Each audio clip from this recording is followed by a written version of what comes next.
Oke, baiklah. Sepertinya bisa kita mulai rangkaian acara hari ini. Sebelumnya saya mau menyapa semua parents yang sudah bergabung. Halo, selamat sore semuanya. Assalamualaikum warahmatullahi wabarakatuh.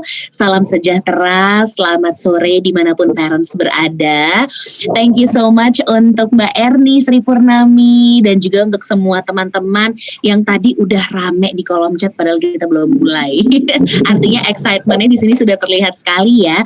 Semoga sesi kita yang meskipun cuma 1 jam ini bisa menjawab semua pertanyaan, penasaran dan juga apapun yang kayaknya ada di benak parents ya. Mengingat kita juga punya tanggung jawab untuk mendidik si kecil, mendampingi hingga tumbuh kembangnya ini ya kan. Jadi emang kita sendiri pada sore hari ini fokus untuk ngomongin inspirasi permainan untuk tumbuh kembang si kecil. Bersama denganku sendiri, aku sendiri di sini. Tapi karena kita secara virtual ya, jadi kita bisa bertemu juga nanti bersama dengan Mbak Ratna dari Live Generation. Hai Mbak Ratna. Halo Mbak Anka, apa kabar? Ya, hai baik, aku baik. Semoga kamu juga sehat ya Mbak Ratna. Sehat, amin. Alhamdulillah. Oke, dan juga ada Miss Beth dari Kidia Menteng. Hai Miss Beth. Halo, selamat sore semuanya. Halo.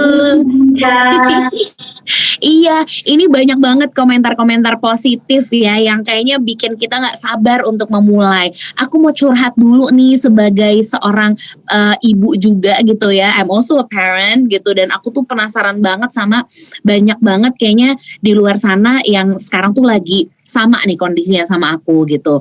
Semua pengen banget menemani tumbuh kembang si kecil. Pengen banget ngajak main. Pengen banget kayaknya kita tuh bisa ada full untuk mereka. Tapi kadang kendalanya kemudian inspirasinya nih mulai nihil. Karena terkikis bulan-bulan yang berlalu selama pandemi ya. Jadi intinya yang kita butuhin sore hari ini adalah mau dong Miss Beth dan juga Mbak Ratna pencerahannya. Agar semua yang kita sampaikan hari ini baik itu materi berupa inspirasi permainan apa sih, kenapa sih bermain itu sepenting itu untuk tumbuh kembang si kecil, peran orang tua sendiri tuh seharus sejauh apa sih mendampingi si kecil ketika bermain, dan nanti juga akan ada sesi Q&A. Tentu tidak lupa kita akan membuat sesuatu yang seru banget bersama dengan Miss Beth dari Kidia Menteng. Jadi untuk hal-hal yang nanti akan kita pelajari sama-sama gitu ya, dari sisi edukatifnya juga pasti dapat, karena kita juga akan banyak belajar perihal gimana nih sensori anak itu yang lumayan gak kelatih kali ya kalau misalnya kita sebagai parent di rumah suka bingung. Itu yang tadi aku bilang, apalagi ya, main apalagi ya sama mereka gitu. Jadi semoga sore hari ini menjadi sore yang insightful untuk parents dan bisa memberikan semangat lagi karena akhirnya ada inspirasi bermain bersama dengan si kecil. Jadi gak usah berlama-lama, aku akan langsung mempersilahkan Mbak Ratna Kusumawati MPSI yang merupakan psikolog juga dari Live Generation yang akan memberikan pemaparannya perihal bermain bersama dengan si kecil dan bagaimana pentingnya orang tua mendampinginya. Silahkan Mbak Ratna. Oke, terima kasih Mbak Anka. Sama-sama. Oke, selamat sore ibu-ibu semua. Apa kabar? Mudah-mudahan sehat-sehat semua ya ibu-ibu ya. Ya, kurang lebih selama 20 menit ke depan ya, saya coba untuk memaparkan hal-hal terkait dengan stimulasi tumbuh kembang anak melalui bermain. Ya, mungkin kita mulai langsung. Oke ya, mungkin untuk ibu-ibu saya perkenalkan dulu, saya Ratna dari Live Generation. Live Generation ini adalah suatu perkumpulan psikolog yang memberikan layanan psikologi untuk anak, remaja, dan juga keluarga. Bisa dilihat juga di Instagram kami @livegeneration. Ini profil sedikit tentang saya, background saya sebagai psikolog klinis anak dan remaja. Saya bachelor dan master degree saya dari Universitas Indonesia. Saat ini saya sudah 8 tahun sebagai psikolog klinis. Oke, selanjutnya. Ya, kita ngomongin dulu dari mulai tahap perkembangan anak ya kali ya.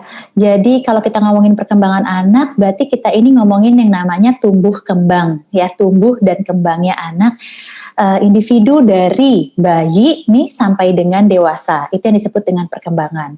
Nah, yang dimaksud dengan perkembangan ini meliputi aspek fisik atau motorik, kognitif, serta sosial emosional. Jadi 3 aspek ini secara garis besar, di kognitif ini juga biasa nanti ada bahasa, secara garis besar aspek-aspek inilah yang akan terus dikembangkan pada setiap tahapan perkembangan anak.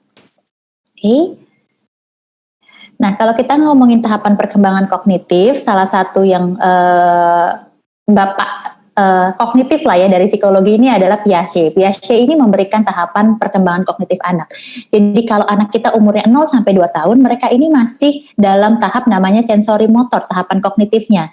Jadi anak-anak di usia 0 sampai 2 tahun memahami dunia itu melalui pengalaman sensoris, gerak mereka ya, pengalaman sensoris dan gerak.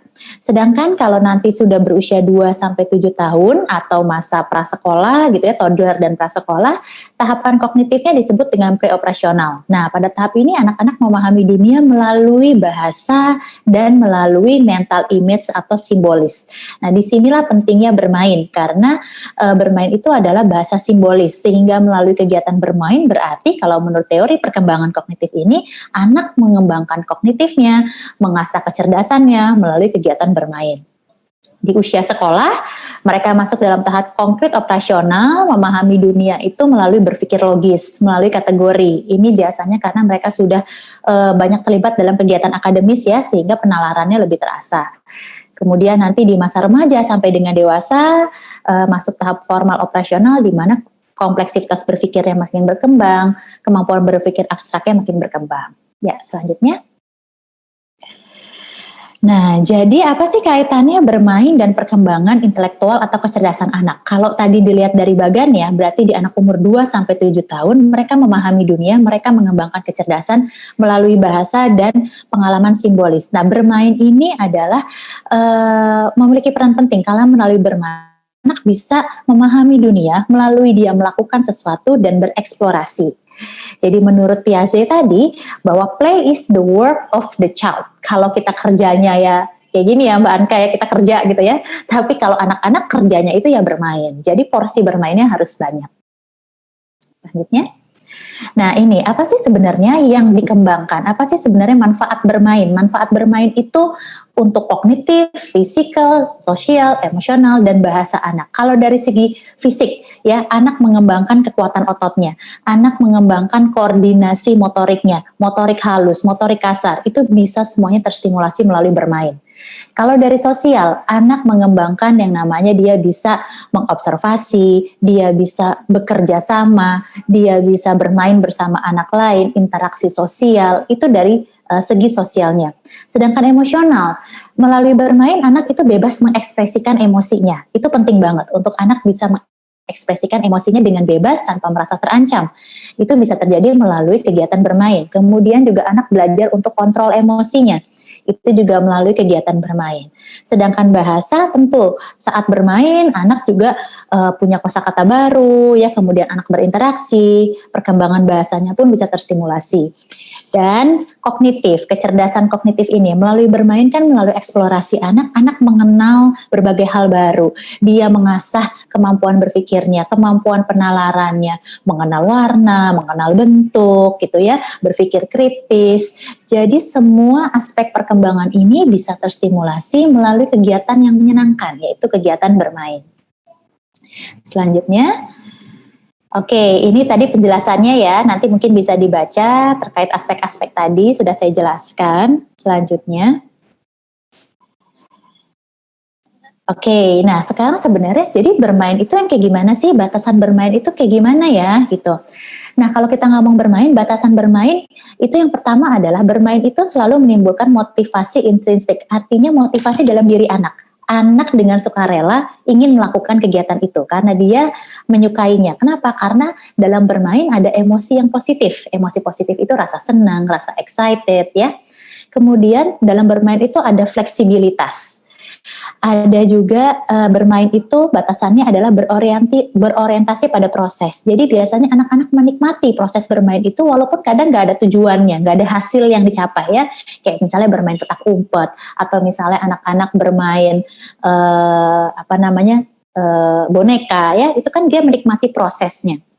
Kemudian ini ada non-literality, artinya realitas internal, artinya bahwa ya udah apa yang dipersepsi anak itu yang terpenting. Kalau dia bilang bahwa buku ini misalnya buat dia ini adalah cermin, ya itu adalah cermin gitu. Karena pengalaman subjektif, realitas internal, apa yang dipersepsi anak itu adalah yang penting dalam bermain. Walaupun sebenarnya ini adalah buku gitu. Dan kegiatan bermain itu cirinya adalah dilakukan untuk sekedar bersenang-senang dan anak menikmatinya. Jadi anak harus merasa enjoy. Selanjutnya, nah ini tahapan bermain ya ibu-ibu ya. Jadi kalau misalnya nih anakku kok belum bisa main bareng sama temennya, anakku nih maunya mainnya sendiri terus. Nah kita perlu cek dulu perkembangan usianya. Yang pertama ini ada yang namanya unoccupied. Unoccupied ini dia ya cuma ngeliatin aja, ya cuma ngeliat-liat. Nah ini bukan bermain. Mulai bermain adalah di solitary ini. Solitary ini anak umur 2 sampai 2,5 tahun. Biasanya itu mereka bermain, tapi bermainnya sendiri. Jadi kalau anak yang umur 2 sampai 2,5 tahun belum bisa main sama teman, ya wajar. Memang masih masanya dia bermainnya tahapannya adalah solitary. Dia asik bermain sendiri. Kemudian nanti di usia 2,5 sampai dengan 3 tahun mulai nih yang namanya paralel. Jadi kalau dilihat nih anak-anak sama-sama nih gambar atau misalnya anak-anak sama-sama main balok, mainnya barengan deket-deketan gitu, tapi nggak ada interaksi. Jadi itu namanya main bersama paralel karena mereka belum terlalu banyak interaksi. Nanti di usia 3 sampai dengan 4 tahun, barulah ini yang namanya associative play. Mereka mulai bermain bersama, ya. Jadi misalnya sama-sama main balok, terus mulai tahu nih, oh temennya pakai balok yang itu, aku juga mau pakai yang ini, terus ambil baloknya ya, bisa main lebih bersama lagi. Kemudian di usia selanjutnya menjelang 5-6 tahun sampai dengan usia selanjutnya SD gitu ya, usia-usia SD barulah anak bisa mengembangkan cooperative play. Cooperative play ini mereka bisa bermain dengan mematuhi adanya aturan ya, misalnya dalam permainan kayak board games gitu ya, monopoli, ular tangga, itu kan ada aturannya. Nah, mereka sudah mulai bisa bermain dengan mengikuti aturan bermain yang ada. Jadi ada tahapannya. Selanjutnya, nah, sedangkan tipe bermain anak ini dibagi jadi 4 secara garis besar. Yang functional play. Functional play itu artinya kegiatan bermain yang dilakukan berulang-ulang. Tujuannya hanya untuk mematangkan fungsi dari, biasanya fungsi dari tubuhnya itu ya. Misalnya kayak anak-anak bermain shake itu anak bayi. Nah itu cuma kan dia mau melatih motoriknya. Anak-anak misalnya lompat-lompat aja karena untuk mematangkan motoriknya ya, kemampuan dia untuk lompat, keseimbangannya. Sedangkan constructive play itu bermain yang menggunakan objek tertentu dan dari objek tersebut biasanya untuk bisa dibuat menjadi hal-hal lain. Nyusun balok jadi istana gitu ya. Pakai kardus jadi misalnya buat kereta, itu namanya konstruktif, membangun sesuatu, membuat sesuatu. Sedangkan dramatik atau symbolic play ini ada objeknya dan biasanya dilakukan untuk melakukan sesuatu secara simbolis. Ini main pura-pura, main peran ya. Pura-pura pakai tadi buku untuk jadi cermin ya, pensil jadi mikrofon misalnya. Itu bermain dramatik atau symbolic play. Dan yang terakhir adalah play with rules yang tadi sudah ada aturannya. Sudah ada yang harus diikuti kayak main-main board games, itu juga termasuk di play with rules. Selanjutnya, nah jadi sebenarnya ternyata hak anak untuk bermain itu diatur loh ya, dalam deklarasi PBB ada ayat pasal tentang hak bermain anak, bahwa anak itu harus mendapatkan hak bermain rekreasional yang sama porsinya dengan kegiatan pembelajaran yang mereka dapatkan juga. Jadi segitu pentingnya sebenarnya kegiatan bermain untuk anak, apalagi di usia-usia masih usia dini ini ya. Selanjutnya, nah sekarang kita nih sebagai orang tua perannya bagaimana sih? Kita sebagai orang tua punya peran apa dalam kegiatan bermain anak? Yang pertama, peran kita adalah memfasilitasi lingkungan bermain yang positif, lingkungan bermain yang aman ya. Kita bisa memfasilitasi dengan memberikan material atau hal-hal yang bisa dimainkan oleh anak. Kemudian yang kedua, kita membuat waktu bermain sebagai salah satu prioritas keseharian anak. Ingat bahwa play is the work of the child ya, kerjanya anak itu bermain. Jadi kita perlu untuk kasih waktu pagi nih atau misalnya sore anak-anak punya waktu bermain ya. Kemudian ada schedule-nya ya Mbak ya. Ada schedule-nya, betul. Jadi dijadiin rutinitas lah gitu ya Mbak Anka ya. Dijadikan dalam sehari itu ada bermainnya.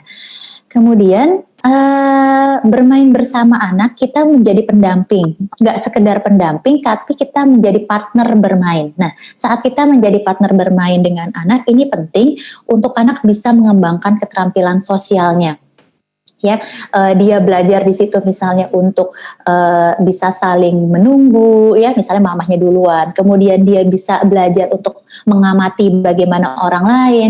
Dia bisa belajar untuk bergantian, sharing, ya. Dan dengan kita menjadi partner bermain, bukan hanya pendamping, bukan hanya nungguin anak main, tapi menjadi partner bermain anak, kita meningkatkan bonding antara kita dan anak kita. Jadi melalui bermain ini karena kegiatannya menyenangkan, anak akan merasa bahwa hubungan kita dengan anak nih hubungan yang menyenangkan gitu, sehingga akan terbentuk kelekatan emosional yang baik, kelekatan emosional yang kuat kalau kita sering mengajak bermain anak. Selanjutnya, nah sekarang apa nih kaitannya antara bermain dengan akademis? Bisa nggak ya bermain itu menjadi salah satu metode untuk belajar anak? Nah bisa banget, karena ternyata untuk anak-anak prasekolah dan sekolah dasar gitu ya, pembelajaran itu seharusnya adalah pembelajaran yang interaktif, pembelajaran yang menarik, menyenangkan. Tetap ada challenge, perlu ada tantangan, serta mendorong anak untuk lebih aktif, kreatif, mandiri. Nah, interaktif, menarik, menyenangkan, kreatif, anak bisa aktif, itu semuanya terfasilitasi dalam kegiatan bermain. Sehingga sebenarnya pengalaman bermain ini sebenarnya bisa memberikan kesempatan belajar buat anak. Bila kita mengajarkan suatu keterampilan baru, misalnya kita mengajarkan sains ya terhadap anak, mengenai misalnya perubahan bentuk, itu kan sains, atau misalnya kita belajar mengenai part of bodies, itu sains juga. Kita ngajarin pelajaran anak, kalau kita melalui kegiatan yang menyenangkan, kegiatan yang bermain ya, anak akan mengasosiasikan bahwa, oh belajar itu menyenangkan. Sehingga anak nantinya akan punya sikap yang positif, dia akan punya bahwa oh belajar itu menyenangkan. Akhirnya di tahun-tahun perkembangannya selanjutnya, anak akan mudah untuk diajak belajar karena dia di awal-awal dia mulai belajar sudah membangun asosiasi nih bahwa belajar itu menyenangkan. Kenapa? Karena orang tuanya atau mungkin gurunya mengajarkan sesuatu melalui cara-cara yang menyenangkan.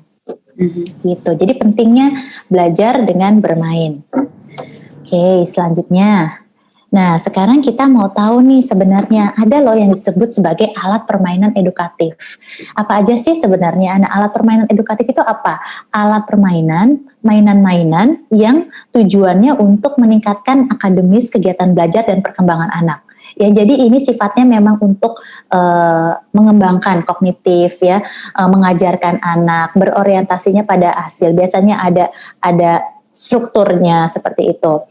Dan kegiatan bermain edukatif ini tadi bisa memfasilitasi kegiatan belajar anak. Anak belajar tentang language misalnya, matematika, sains ya, art atau keterampilan sosial bisa melalui alat permainan edukatif ini. Nah, kita mau cari tahu nih setelah ini ya Mbak Anka, alat-alat permainan edukatifnya itu apa aja sih? Nah ini karakteristiknya, jadi kalau nanti ibu milih mainan bisa diperhatikan nih ya.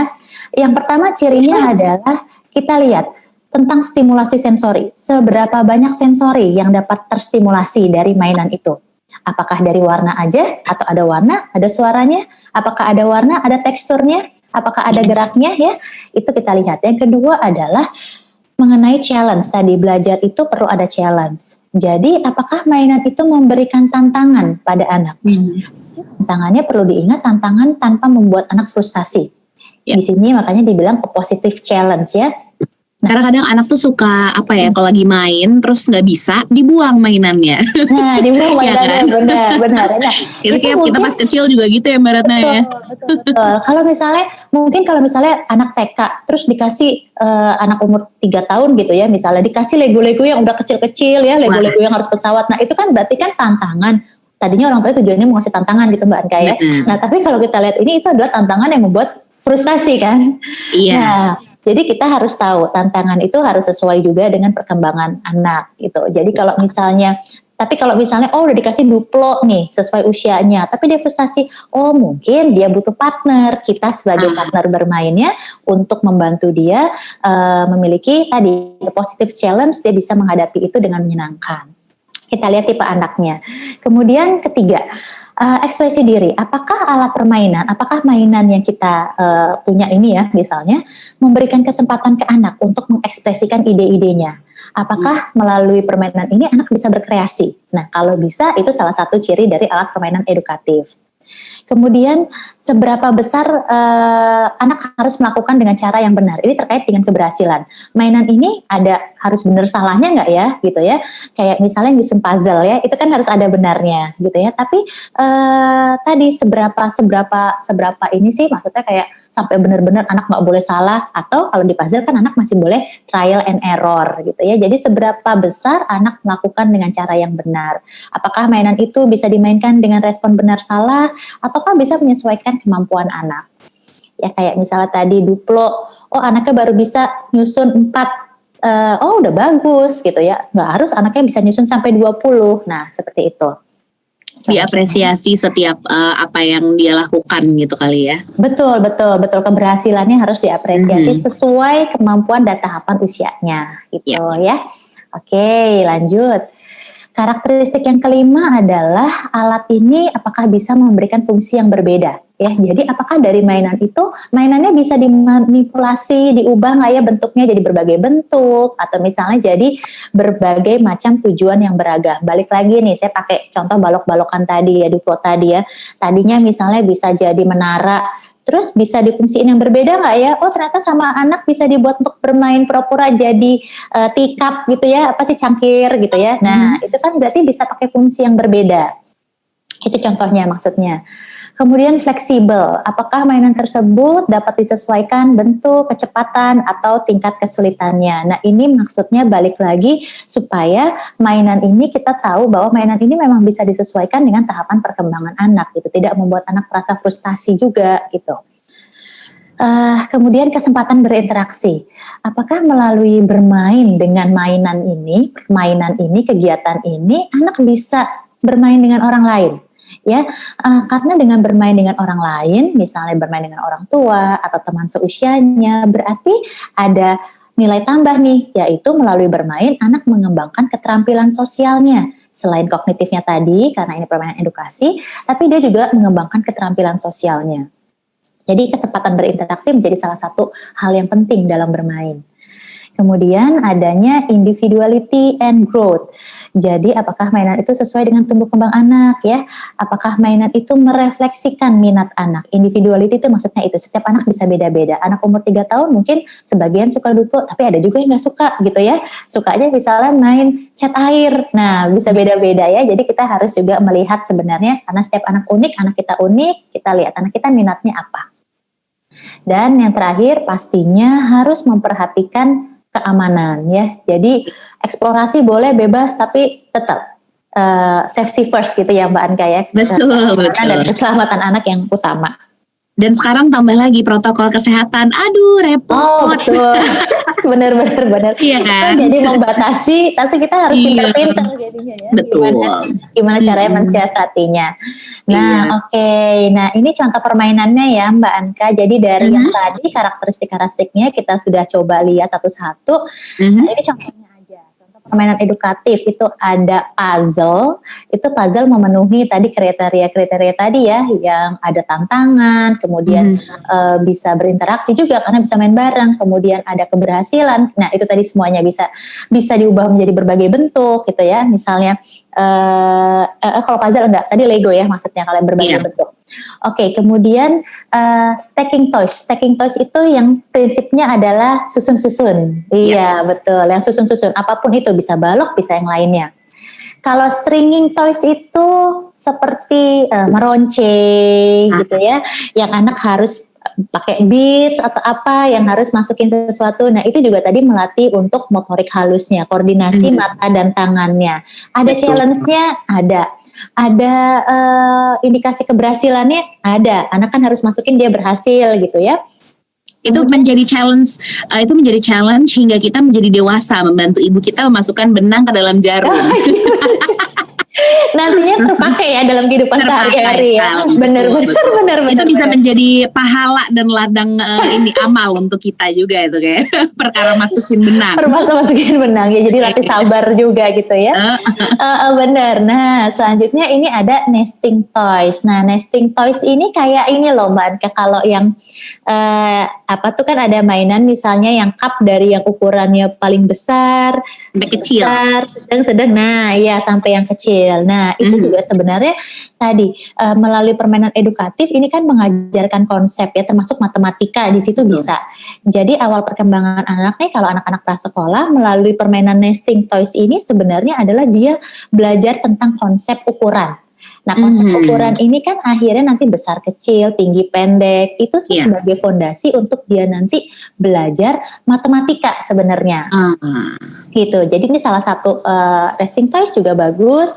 Dan sorting games itu berarti kan mensortin ya, memilah-pilih gitu ya, memilah-pilih. Misalnya bisa pom-pom berdasarkan warna yang sama ya, kemudian misalnya memasukin kancing sesuai dengan boxnya, warnanya ya, misalnya merah dengan merah, kuning dengan kuning, atau misalnya masukin tadi apa tuh biasanya ada yang balok terus misalnya dimasukin sesuai warnanya ya. Nah pokoknya hal-hal yang terkait dengan mencocokkan, mengkelompokkan benda, atau menyortir kali ya, menyortir sesuatu. Betul, menyortir juga. Nah ini adalah contoh-contoh permainan edukatif berdasarkan tadi ciri-ciri yang sudah 1 sampai 9 yang tadi sudah kita bahas bersama gitu ya Mbak Anka ya. Oke.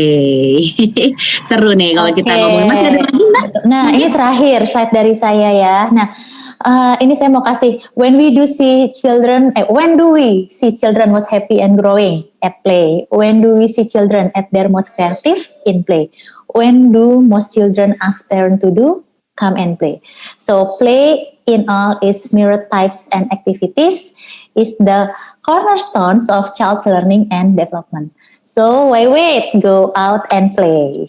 Of course, pentingnya bermain ya. Bener. Kadang emang anak tuh meminta kita terus nggak usah gitu anakku gitu ya. Anakku umur 4 tahun ya Mbak Ratna, terus selalu kalau aku lagi diem dikit, Bibu mau main sama Kion? Wah, padahal kayak pengen jawabnya bentar lagi napas tapi nggak tega. Iya benar. Gitu. Cuman itu kerjaannya anak ya. Iya, anak tuh bermain gitu kan. Itu dia. Kadang kan kita sebagai orang tua juga main terus gitu. Padahal sebenarnya dia mempelajari banyak sekali hal ya melalui bermain gitu kan. Menjadikan ibaratnya bermain tuh jembatan dia bertemu dengan banyak hal di dunia ini gitu. Jadi untuk parents sabar.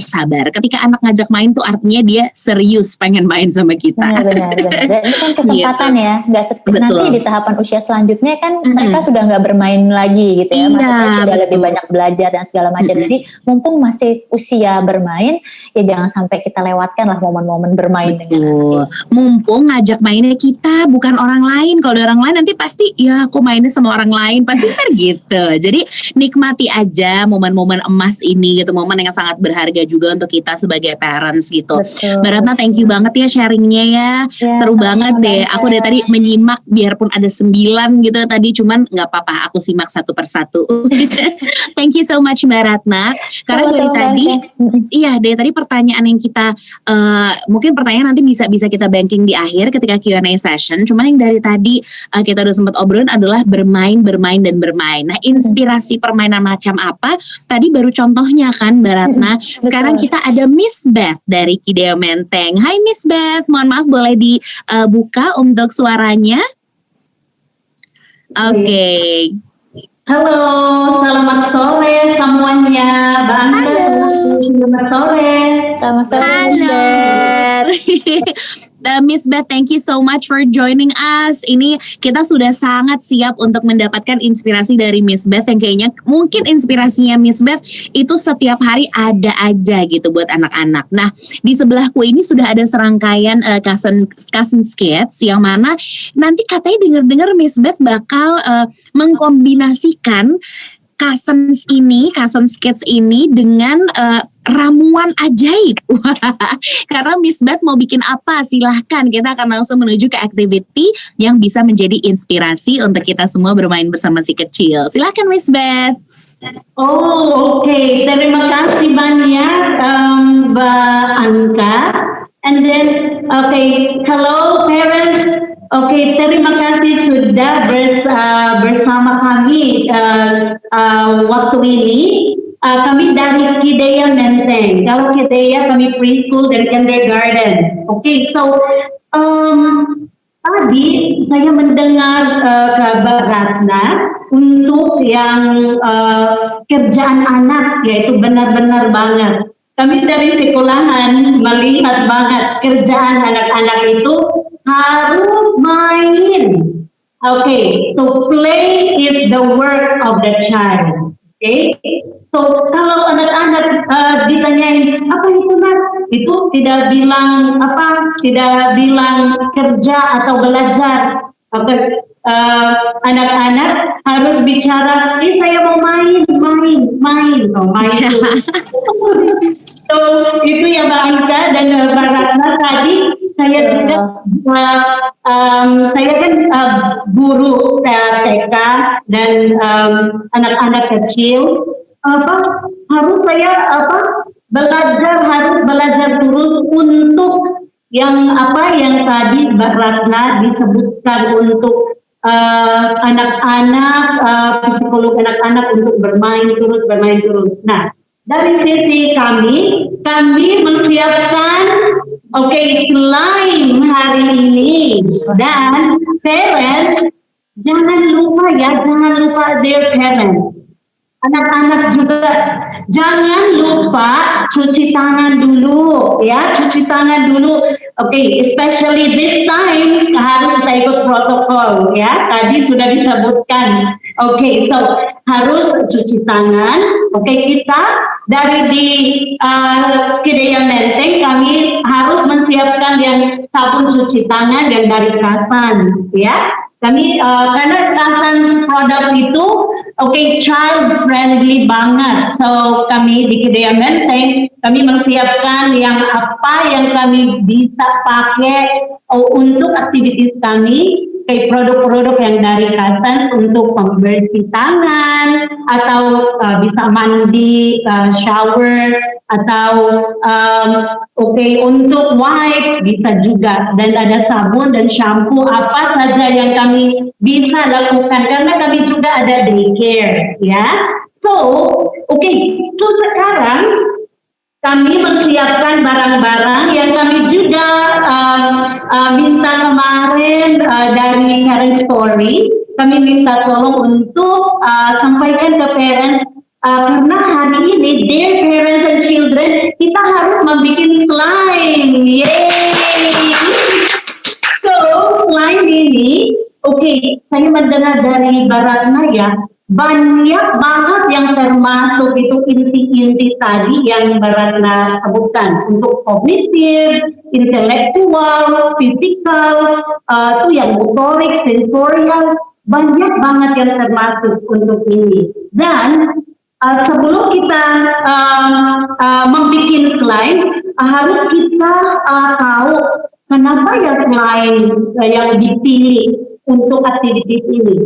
Karena dear parents and children, slime ini bisa mengarahkan kita to study, to belajar untuk sains. Contohnya anak-anak kecil ya yang usia 4 tahun and even until 8 years old ya, 4 to 8 years old masih bisa termasuk ini, even sampai 12 years old. Even kami sudah adult ya, kami masih suka banget main slime. So ini dear parents and children, kita bisa pakai slime nanti kalau sudah jadi ya.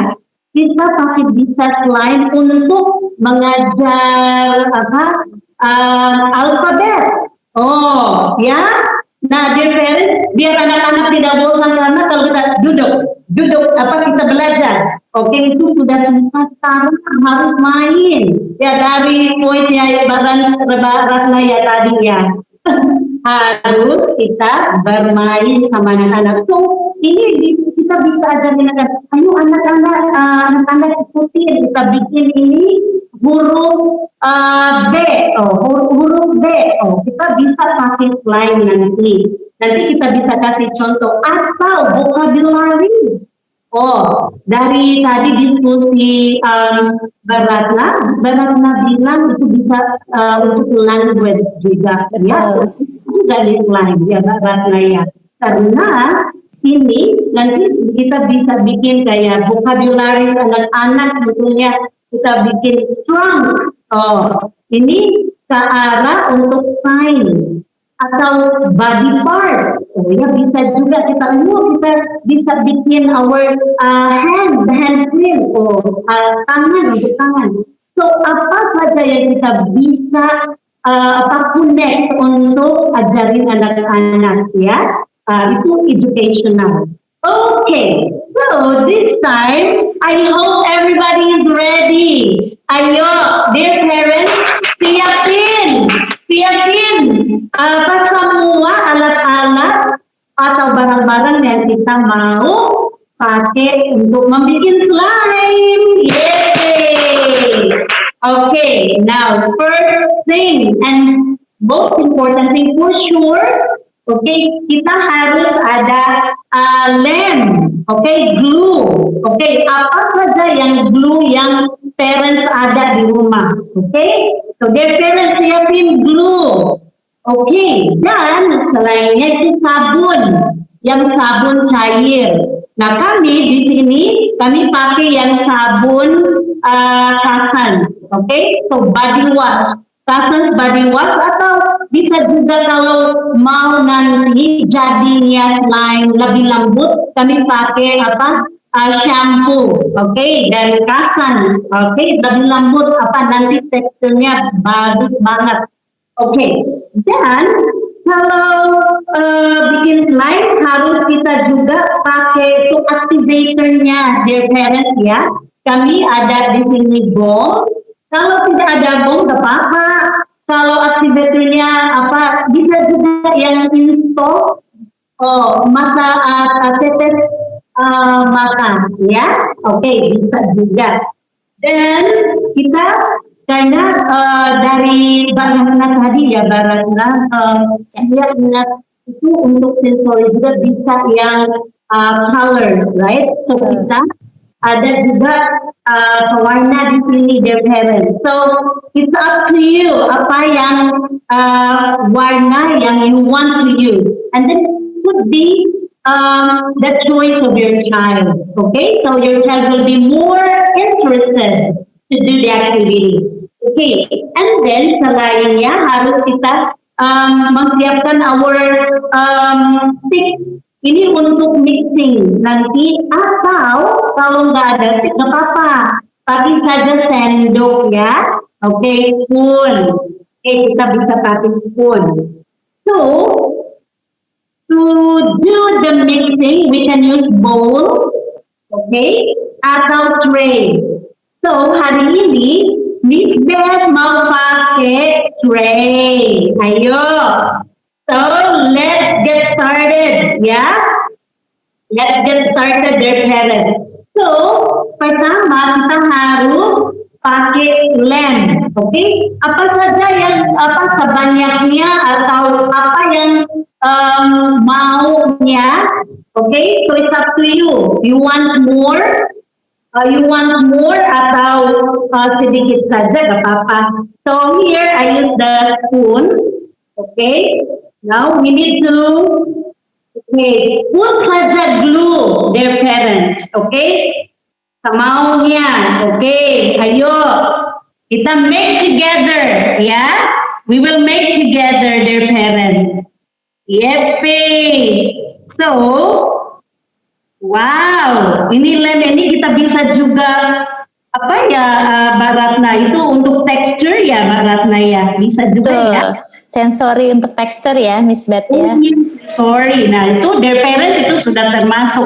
Nah, kalau ini kita bisa pakai, kalau anak-anak their parents gak mau pegang lem, ya pelan-pelan saja, karena anak-anak bisa bilang, mami saya gak mau, itu kotor. Nah, si mami yang kasih contoh nanti. Nah, ini teksturnya lebih kayak lengket banget, sebelum jadi slime, ya. So nanti ini yang bisa juga educative, ya, because nanti teksturnya sudah beda. Oke. And then habis ini yang kita harus pakai sabun. Oke, sabun. Alright, kami sudah taruh di sini sabun yang kami dari Kasan. Oke, body wash. Tapi terserah their parents what you ever had. Oke, apa yang ada di rumah sekarang, gak apa-apa. Oke, so and then the secret for making slime, dear parents, is yang aduk-aduknya. Ayo, aduk-aduk, mix. Oke, harus aduk-aduk, mix. And then kita belum melihat gimana nih itunya ya. Oke, so habis aduk-aduk sama sabun, kita pakai our activator. So kami bisa pakai gom, bisa juga yang tetes mata, ya, yang insto. Oke, so bisa juga pakai gom. Nah, ini kan mengeksplorasi their parents. So kita bisa kayak trial and error, itu bagus. Nah, ini bisa juga anak-anak ada pengalaman untuk gimana ya trial and errornya ya, biar dari juga tadi Baratna saya mendengar harus ini kalau play harus itu bisa kayak ada efek emosionalnya. Nah, termasuk juga ini harus sabar anak-anaknya kalau mau bikin ini slime, karena bisa jadi langsung, bisa juga tidak. Nah, kalau their parents nanti kalau kita aduk-aduk, nanti kita merasa teksturnya masih, ini lengket banget. Ya kita harus pakai sabun. Oke, tambah lagi sabun. Apa yang sabun cair yang you have? Oke, we have to tambah. Ya, tambah. Then it should be fun. So you could ask your child, nah, gimana nih nak ini itu nih nak, gimana nih nak ini kayak cair nih nak, gimana nih nggak jadi. Dan anak-anak juga bisa mungkin mengsuggest, kita tambah lemon, kita tambah sabun atau tambah gom. Nah itu kayak mama or papa or all of you in the family bisa ada kayak mengeksplore who can first make the slime. So this is aduk-aduk their parents, okay? And then bisa juga pakai sabun lagi. Sabun lagi kalau belum. Oke, sabun itu penting banget. Oke, nah harus aduk-aduk sampai bisa jadi ya their parents. Oke, maaf saya sudah membuat yang ini. Saya membuat yang sudah kami bermain terus sama. Lihat. Wow, look at that. So later their parents, okay, and children later, okay, di dalam aduk-aduk dan mengeksplornya mixing process. Okay, so mix sabun air cair, okay, dan lem dan gom atau apa saja yang aktivatornya. So sampai bisa jadi ini. Okay, so lihat their parents and children. Tadi lengket banget. Nah sekarang teksturnya sudah beda. Itu bisa kita sudah itu sensorial, ya. Oke, sudah kita bisa merasa apa teksturnya sudah perbedaan. So to connect with the science lessons juga their parents, itu bisa ini bisa liquid, liquid itu oke, liquid dan itu bisa dari sabun itu liquid form, yang ini belum juga liquid form, di mix with lem juga kayak beda teksturnya juga sampai jadi lebih padat, oke? Dan this one kayak lebih lembut juga karena kami pakai itu yang saya bilang tadi, kami pakai shampoo atau sabun dari Kasan. Oke, so dear parents, kalau parents mau anak-anak mau really feel how it is, then you can show an example to your child. Oke, kasih contoh saja. Pegang ini nggak masalah, itu aman. Oke, so children will follow. Oke, children will follow the adults. So kita harus kasih contoh. Nah, then tambah lagi their parents biar lebih menarik ya. Anak-anak kita kasih pewarna. Oke, so saya di sini mungkin Somerika sudah jadi itunya. Oke, so saya di sini ada pewarna yang hijau. Oke, so we can use our hand. That's okay, no problem. Oke, kita harus bilang ke children, anak-anak gak apa-apa kalau kita main sama pewarna ini gak apa-apa, gak masalah. Oke, nah, wow, so karena nanti saya mau bikin ini karena warna hijau harus saya berpikir, saya mau bikin mungkin pohon, ya, nanti, banyak banget yang dari tadi, atau huruf-huruf nanti, atau number, oke, nah, dear parents, ini kita harus meng-guide our child. We have to show to our children that we also enjoy doing this, ya. Anak-anak harus melihat kita juga enjoy, kita nggak boleh grumpy ya, Mom. Karena kita sudah tahu dari itu, dari Mbak Ratna tadi, itu kerjaan anak-anak sebenarnya itu main terus, so apa-apa, kita main-main saja. Oke, nah itu kalau anak-anak sudah sudah messy the hands ya, itu gak apa-apa, kita bisa pakai white. Oke, I have here my white. Oke, bisa pakai white dari Kasan. So menurut banget ya, karena Kasan sini child friendly. Child friendly, so itu aman. Oke.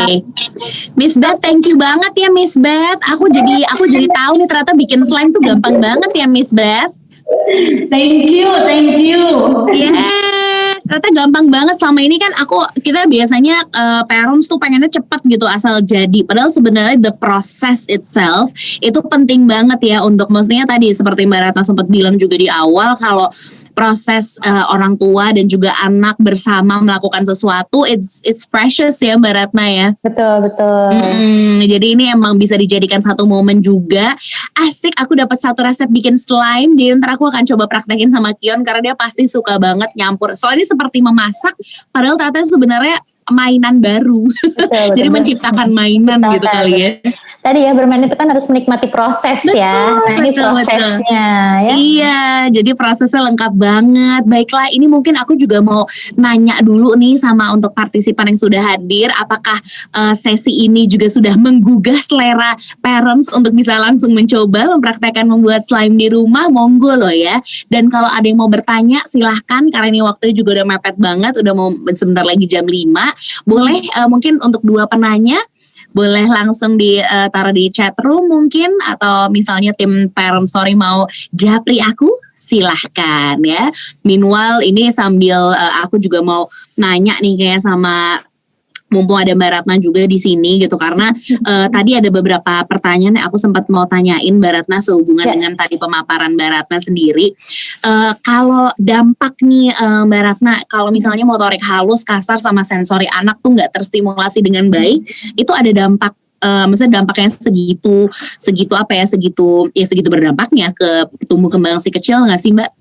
Iya, tadi ya misalnya dia untuk motoriknya nggak kita stimulasi gitu. Nah motorik ini kan misalnya motorik halus kan nantinya kan akan digunakan untuk berbagai macam ya, Mbak Anka. Nanti anak misalnya udah bisa harus buka kancing baju ya kan. Terus dia nanti udah harus bisa megang pensil dengan posisi tripod gitu kan. Harus yang benar. Kenapa kalau misalnya nggak apa-apa lah, nanti yang penting bisa pegang pensil. Nah kalau anak-anak tidak dilatih motorik halusnya nih, contohnya ibu-ibu ya, kemudian nanti saatnya misalnya dia sekolah, dia tidak terbiasa untuk memegang dengan posisi yang benar, oke mungkin bisa nulis, tapi nanti dia jadi cepat capek nulisnya, sehingga kegiatan menulis nggak menyenangkan, dia jadi males nulis gitu ya.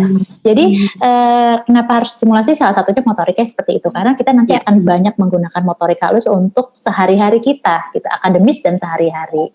Oke, lalu pertanyaan yang juga datang dari benakku gitu adalah kalau Mbak Ratna sendiri punya trik nggak sih untuk mengasah nih gitu kemampuan bahasa anak, karena itu kan salah satu juga yang ya ibaratnya dengan permainan, dengan apa aku lagi coba menerapkan itu ke Kion gitu. Apakah kan ada yang bilang kalau bahasa tuh pokoknya bahasa misalnya mother language dulu gitu, baru kemudian apa misalnya mau ada bahasa Inggris, bahasa Mandarin atau apa. Kalau dari Mbak Ratna sendiri ada saran nggak itu? Karena itu kan juga termasuk bagian dari bermain ya dalam tanda kutip gitu, sambil ngajarin dia bahasa gitu. Iya, stimulasi bahasa ya berarti ya. Nah stimulasi bahasa yang pertama itu anak itu kan belajar bahasa dengan cara mengamati dan meniru gitu ya. Jadi kalau kita mau anak kita cepat ngomongnya banyak, berarti dalam sehari-hari anak kita harus sering-sering kita ajak interaksi dua arah gitu ya, harus kita ajak sering. Nah kalau misalnya dari anak kecil itu kan tahapannya mereka itu kan lebih suka misalnya dengan bernyanyi. Jadi kalau kita sering nyanyiin anak gitu ya, kita sering nyanyi depan anak, ajak anak nyanyi. Nah itu termasuk stimulasi bahasa Mbak Anka yang nanti mempercepat proses kematangan otak bahasanya dia. Jadi nanti dia juga akhirnya bisa punya kemampuan bicara gitu ya, yang berkembang lebih baik. Jadi bernyanyi, kemudian ngajak interaksi lewat bermain itu kan pasti kita banyak berinteraksi ya, ngobrol gitu. Terus kemudian misalnya menunjukkan benda-benda yang ada di sekitarnya. Nah itu juga termasuk stimulasi bahasa. Untuk kita sering-sering lagi jalan di mobil kita nggak diam aja gitu ya, tapi kita sambil kayak ngobrol. Deh itu apa gitu, deh lihat tuh ada pohon, lihat tuh ada burung gitu. Nah biasanya kan anak-anak kecil kan suka nanya ya, mama ini apa? Terus aja gitu ya kayaknya nggak bosan-bosan. Nah dengan kita menjawab pertanyaan anak itu juga mengasah kecerdasan bahasanya tadi gitu. Oke. One last question untuk Miss Beth. Miss Beth, I want to ask you, ada nggak sih sebenarnya manfaat dari motorik halus, kasar atau sensori anak kalau kita ngajarin si kecil nih untuk membuat slime?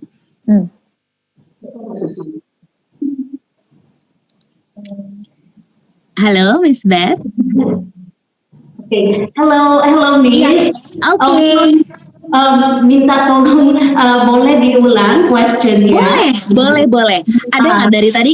Kan tadi kita membuat slime ya, Miss Beth gitu. Mungkin Miss Beth sendiri sering bertemu sama anak-anak, bisa memantau langsung gitu ya. Apakah si membuat slime ini tuh segitu bermanfaatnya kah untuk melatih motorik halus, kemudian juga motorik kasar atau sensori anak? Yes, Miss, for sure, Miss. Kalau ini untuk slime, ini yang menolong banget untuk motorik anak-anak. Contohnya yang fine motoric skill ya. So instead of using, for example, Play-Doh, instead of using Play-Doh, you can also use slime. And then itunya dear parents and Miss, ini untuk like finger exercise, ya. So, bisa nanti to prepare the child. This is considered as one of the pre-writing activities. Yes, okay. Pre-writing activities, so harus exercise. Betul, Ya, mungkin berlatih menuju ke yang tadi Mbak Ratna bilang soal menulis kemudian ya. Jadi melatih jari jemarinya ini finger exercise gitu yang bisa mulai dilatih through playingnya apa? Bikin slime. Jadi kita udah dapat resepnya banyak nih ya hari ini ya parents ya. Mulai dari kita jadi tahu bahwasanya anak-anak tuh mengenal dunia melalui bermain adalah tugas parents untuk bisa selalu mendampingi, udah pasti melindungi juga karena selain protokol kesehatan yang paling penting adalah juga mempersiapkan diri kita untuk membuat anak-anak aman ketika bermain tuh aman gitu kan. Kita nggak tahu kadang kita beli mainan apakah itu aman atau enggak. Ketika kita bikin sendiri tadi dengan hanya menggunakan lem udah gitu menggunakan Cousins Kids ternyata bisa menciptakan mainan yang bahkan bisa melatih motorik kasar, halus dan juga sensori anak karena lagi-lagi tuh prep menuju ke step anak yang selanjutnya, kepintaran anak lainnya melalui sekali lagi bermain. Jadi semoga sesi hari ini kita dapat banyak banget insight, nggak cuman Anka sendiri sebagai host di sini, tapi Miss Beth juga, Mbak Ratna juga, dan segenap parents yang sudah bergabung. Sebelum kita menutup acara ini, aku mau ngajakin foto bareng. We will take a photo together, Miss Beth. Would you like to take a photo with us? Oke, aku akan hitung 3, 2, 1 lalu kita akan kasih 2 pose, oke? Untuk semua parents yang mungkin mau menyalakan kameranya, monggo ya, kita akan foto bersama. Mungkin ada yang sambil membuat slime juga tadi. Boleh ya? Aku hitung, kita pose, siap-siap. 3, 2, 1. Sekali lagi, 3, 2, 1. Thank you so much everyone. Mbak Ratna dari Life Generation, Miss Beth dari Kidea Menteng.